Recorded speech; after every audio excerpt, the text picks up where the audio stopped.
Shalom. First and foremost, I want to give all praises, honor, and glory to Yahweh, Bahasham Yahushai, Bahasham Recha Kodash. Double honors to the elders and the apostles of Great Millstone, and peace and blessings to the elect. And today we're going to go into the book of 1 Kings, the 10th chapter. And this is mainly dealing with the time, where the Queen of Sheba ended up coming to visit Solomon, right? At this time, his fame had gone out, and all throughout the world, people were pretty much talking about the wisdom of Solomon and all the things that were going on here. But even so, or even more so, the magnification of the name of the Lord. All right. So let's get into it. This is the book of 1 Kings chapter 10, verse 1. And when the Queen of Sheba heard of the fame of Solomon concerning the name of the Lord Yahweh, she came to prove him with hard questions.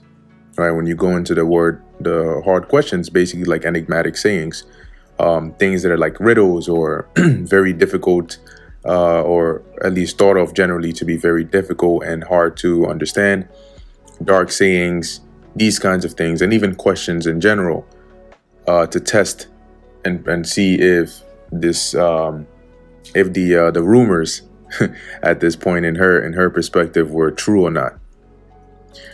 Verse 2, and she came to Jerusalem with a very great train, right? And this train being, you can think of it as an entourage or, like a large force. And by force, you had people, but also you had a lot of goods, as it's going to describe here. With camels that bear spices and very much gold and precious stones. And when she was come to Solomon, she communed with him of all that was in her heart. Right. So you can imagine they spoke for quite some time, as she probably had a lot of things on her mind, to say, all right, let's ask him. Let me ask him and see, what does he think about this? And usually in situations like this, a person comes to try and, you can imagine like the Queen of Sheba, for example. She might come there. She might have one or two pressing things on her mind that's supposed to be like the primer, right? To say, okay, let's see if he really is as wise as they say he is. So she might ask one or two questions, and then based on the response, she might then say, wow, okay, all right, let me go and ask some more. And then before you know it, she's asking questions she didn't plan on asking. She's asking anything that comes to mind that can, that she can just throw at him, because she's in awe now of this wisdom here. And as we read on in the scriptures, you'll see that she even says that herself, about how she was surprised at that. Verse 3, and Solomon told her all her questions, right? He gave her answers to them all. There was not anything hid from the king, which he told her not.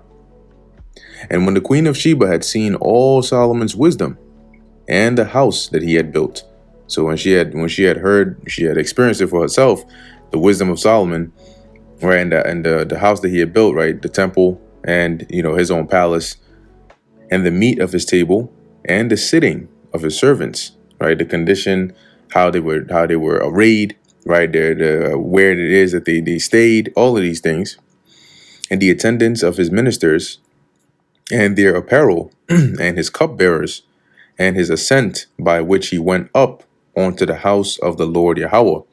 There was no more spirit in her. Okay, which is to say that she just, she was what's the word? Speechless, right? But there's another phrase, a terminology for this that's escaping me right now. But you get the point. And she said to the king, it was a true report that I heard in mine own land of thine acts and of thy wisdom. Howbeit, I believed not the words until I came, and mine eyes had seen it.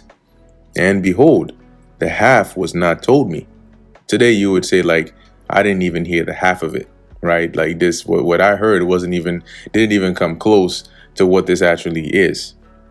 Now today, information travels a lot by the internet, for example. Back then, it was more like a word of mouth, people traveling, but information still spread. And you can imagine that it spread so much to the point where even over here, over where the Queen of Sheba came from, she was able to hear word of that. Thy wisdom and prosperity exceedeth the fame which I heard. Happy are thy men, happy are thy servants, or happy are these thy servants, which stand continually before thee, and that hear thy wisdom. Blessed be the Lord Yahweh thy God, which delighteth in thee, to set thee on the throne of Israel, because the Lord Yahweh loved Israel forever. Therefore made he thee king, to do judgment and justice. Meaning the Most High, by choosing somebody like Solomon to fulfill that role, it was because the Lord loved Israel to give them such a wise ruler. And she gave the king 120 talents of gold, which is a lot of gold. You can look, we're going into that talent, a good amount of times. You can look into how much a talent is, and then you do the math of 120 of that and see how much that is. But it's a lot. And of spices, very great store, and precious stones. There came no more such abundance of spices as these which the Queen of Sheba gave to King Solomon. All right, meaning that at no other time, right, was there brought so many spices as at this time. And contrary to those certain books, certain other information out there, they try to say that King Solomon and the Queen of Sheba had they had intercourse or something like that, but that's not the case. Verse 11, and the navy also of Hiram that brought gold from Ophir brought in from Ophir great plenty of almug trees and precious stones. And as we went through in the previous chapter, right, as to the location of Ophir, which we believe to be the Americas, all right, where they traveled to and from, mainly to get these exotic, the gold and the the different resources. And it's interesting. I mean, it kind of makes sense too, right? Because when you deal with, I believe, is it the movie 1492, right? You have like Christopher Columbus. He mentions in there about how it's written in the book of Ezra that the 10 tribes of Israel, right, the northern kingdom were over there. But also remember that a place like Puerto Rico, right, as we say it, but I think it's really Puerto Rico, right? A rich port. Why was it that they named, that region that? Because it had a lot of riches, a lot of resources, a lot of gold, a lot of these things. And when you read a lot of these books, one example is I think it's the Aborigines of the Western Hemisphere. That's a good book, and that book has a lot of good information that supports the truth of the fact that the Native Americans that were here do in fact go back to the northern kingdom of the kingdom of Israel, the 10 tribes. Okay. And in there, it goes into how they had a lot of gold, a lot of riches, a lot of resources here, which when the conquistadors, as they call them, right, the Europeans, the Edomites, basically, when they came over here, they saw that. And then they ended up pillaging the village, so to speak. So, it makes sense that it would be in the Americas that King Solomon's navy, along with Hiram and his men, would come to get those resources, the gold, and so on.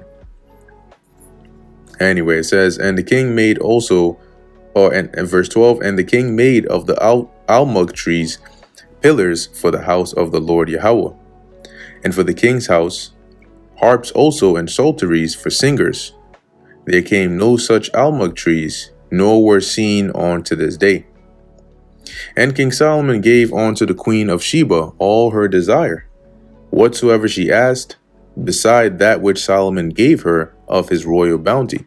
So whatever it is that she asked, he gave it to her, in addition to the things that he already gave her, the gifts that he already given her as like just like a general, gesture of, you have a guest, that kind of thing. So she turned and went to her own country, she and her servants. Now the weight of gold that came to Solomon in 1 year was 636 talents of gold, which is a lot.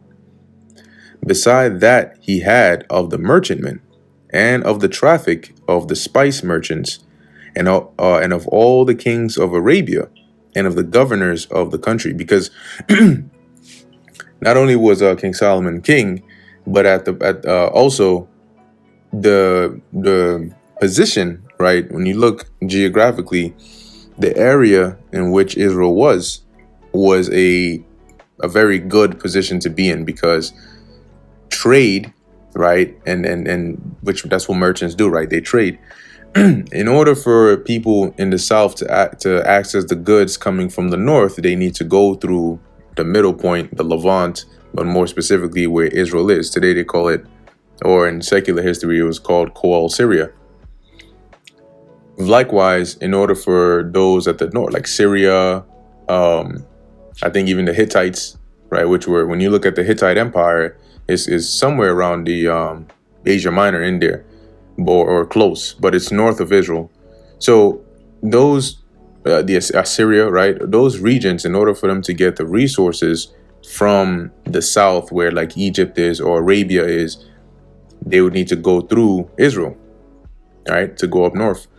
And so this made Israel very lucrative, having controlled those routes, trade routes, and even just, regular passages like the Via Maris, right, the Way of the Sea, which is really starting along the coast of the, where you would have the Gaza Strip area, and then you also have the King's Highway, which is more on the right side, right?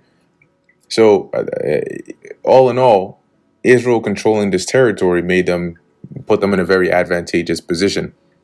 And it was also part of the reason why during the 6 Syrian Wars, there was this fighting between the Seleucids and the Ptolemies, but it would always be one side would take over Israel, then the other side would come and it would also take over Israel, because having that middle point was a very good spot for them. So here during the reign of Solomon, or King Solomon, having this point, this vantage point, and being in rulership here, it made us a lot of money. Verse 16, and King Solomon made 200 targets of beaten gold, and the targets going into like shields, and 600 shekels of gold went to one target. And he made 300 shields of beaten gold, 3 pound of gold went to one shield, and the king put them in the house of the forest of Lebanon. And you can read about what that house is, in the previous chapters as we went through when King Solomon was in the process of the building. Moreover, the king made a great throne of ivory and overlaid it with the best gold. The throne had 6 steps, and the top of the throne was round behind. And there were stays on either side of the place of the seat, and 2 lions stood beside the stays. So you can imagine a throne, a lion on the right, a lion on the left.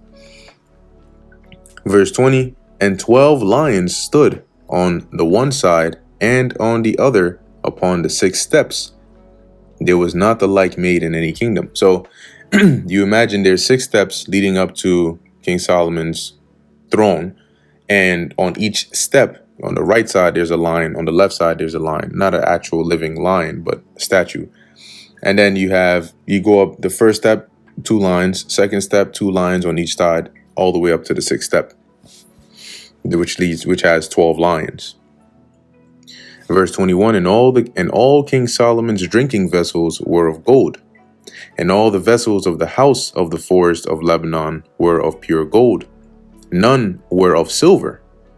It was nothing accounted of in the days of Solomon, meaning the riches were so much that silver wasn't even considered something of high value, right? Remember, these precious metals and so on, a lot of the value is based on the rarity, right? So if you look at the hierarchy of precious metals and if you compare like how rare it is, like a stone versus versus compared to another one, right? Some stones, gems as they call them, are obviously more expensive than others because they're harder to find. So, so in this case, because there was so much gold and so much riches, silver was like nothing. Verse 22: For the king had at sea a navy of Tarshish with the navy of Hiram, which I believe Tarshish is Spain, over there, right? Which is where Jonah tried to flee to from the border of Israel. Once in 3 years came the navy of Tarshish, bringing gold and silver, ivory and apes and peacocks, which makes sense as well, right? Because when you read in the Apocrypha, and it talks about the journeying of the northern kingdom, right? Because remember, the northern kingdom had been taken captive out of their land and deported into regions in Assyria. At this time, the Assyrian Empire was in power, right? The time that I'm speaking about. And when the Assyrian Empire went down, the northern kingdom, right, the tribes of the northern kingdom, communed among themselves and decided to come to the Americas. In Second Ezra, the 13th chapter is referred to as Arsareth. So they traveled down, I believe, the Euphrates, right, and then they came down through the Horn of Africa and then so on, right, came to the Americas. But the scriptures tell you that the way of it was about a year and a half.